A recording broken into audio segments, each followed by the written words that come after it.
Desa Susubango merupakan salah satu desa yang ada di Kecamatan Ringinrejo, Kabupaten Kediri, Provinsi Jawa Timur. Desa Susubango terletak di bagian utara Kecamatan Ringinrejo dan berbatasan langsung dengan Kecamatan Kras, sekaligus menjadi pintu gerbang untuk memasuki Kabupaten Blitar, Provinsi Jawa Timur.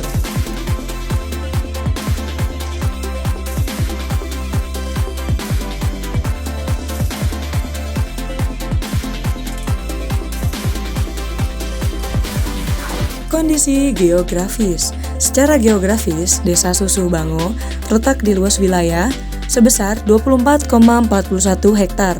Topografi dataran rendah curah hujan rata-ratanya 26,50 mm. Suhu udara rata-ratanya 24 Celcius per hari. Sumber daya alam.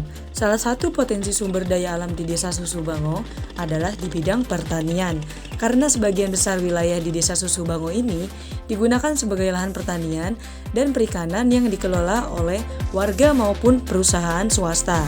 Selain pertanian, juga terdapat beberapa peternakan dan perikanan yang dikelola oleh warga.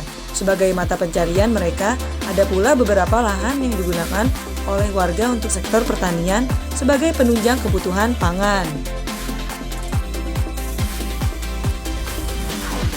Fasilitas publik di desa ini meliputi kantor balai desa,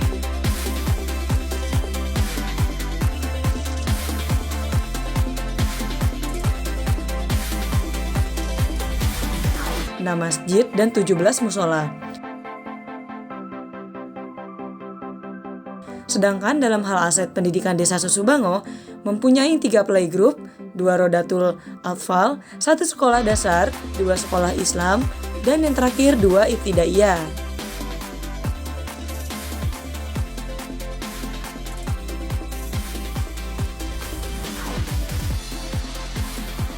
Letak atau wilayah. Desa Susubango memiliki letak wilayah yang cukup strategis karena dilewati oleh jalan lintas kabupaten yang menghubungkan beberapa kabupaten. Jalan tersebut menjadi jalan utama yang menghubungkan antar kabupaten dari Kediri menuju Kabupaten Blitar. Sehingga dengan adanya jalan tersebut bisa menjadi salah satu potensi untuk mengembangkan desa, terutama perekonomian masyarakat. Sumber daya manusia. Berdasarkan data yang dimiliki pemerintah Desa Susubango, jumlah warga pada tahun 2023 mencapai 4.029 orang yang terbagi menjadi 2.043 orang laki-laki dan 1.968 orang perempuan, dengan jumlah kepala keluarga mencapai 1.170 kepala keluarga. Salah satu potensi yang diunggulkan di Desa Susubango adalah sektor perikanan, seperti budidaya ikan milik Pak Daud. Ikan yang dibudidayakan seperti gurame, nila, dan koi. Ikan koi menjadi salah satu hal yang paling menonjol di sektor perikanan milik Pak Daud adalah ikan koi.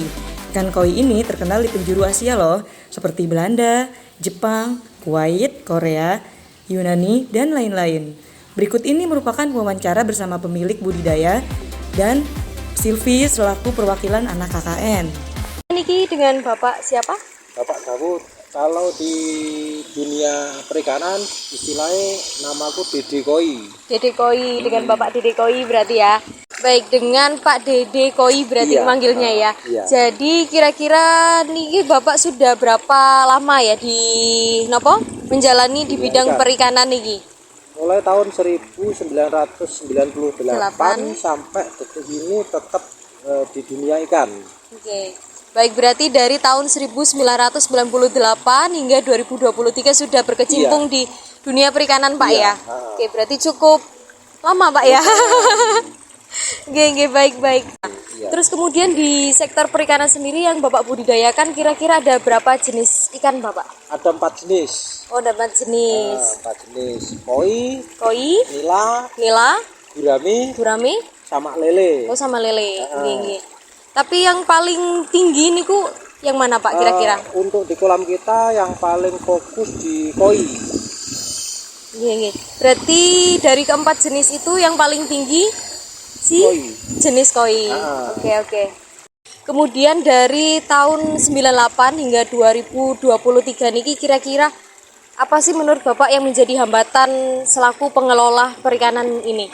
Untuk hambatan yang paling sering kita ketemukan itu di pergantian cuaca. Oh iya. Itu jamur sama jamur kutu itu sering muncul. Oh. Jadi harus ekstra antisipasi kualitas airnya. Oh iya, Nah, iya. itu kebetulan kita lagi Di sebelah sana. pergantian air di sono. Jadi siklus pergantian air itu 1-2 bulan sekali harus gitu. ganti. Ya. Itu kebetulan pas lagi kuras. Oke. Berarti cuaca juga sangat mempengaruhi Pak ya buat Sangat-sangat perikanan ini. berpengaruh, Oke, ikan. oke. Baik. Kemudian menurut Bapak sendiri selaku pengelola perikanan ini, kira-kira apa sih Pak yang menjadi faktor pendukung pengelolaan sektor perikanan ini dari tahun 98 hingga 2023 niki? Alhamdulillah sampai sekarang di tahun ini dari segi pemasaran cukup memuaskan. Jadi Iya. kita udah punya koneksi di seluruh Indonesia. Alhamdulillah. Jadi kita mau panen tinggal ngontak yang siapa aja yang membutuhkan ikan bisa disiapkan. Oke. Jadi faktor-faktor itu yang bisa continue terus Pak ya Iya, sampai tahun ini. iya. Karena sudah keluar negeri juga, nggak cuma lokal di Susu Bangut tapi juga sudah di luar negeri juga. Ada berapa negeri Pak yang sudah kira-kira? Yang kita tembus sudah 4 negara. Ada 4 negara yang sudah tembus. Singapura, Kuwait, Belanda. Yunani dan Belanda. Jadi perikanan di Susu Bango ini sudah luar negeri juga, nggak cuman melokal. Jadi ini termasuk suatu pencapaian yang besar di sektor perikanan. Oke. Kebetulan ada beberapa ekor ini masih titipan orang Singapura. Oh gitu. Nggih, baik. Tak hanya budidaya saja, ternyata ikan yang sudah dirawat dengan baik menghasilkan segudang prestasi seperti keindahan warna ikan koi dan yang paling menakjubkan, ikan koi milik Pak Daud yang memiliki corak dan warna yang indah lalu diabadikan melalui lukisan yang indah juga.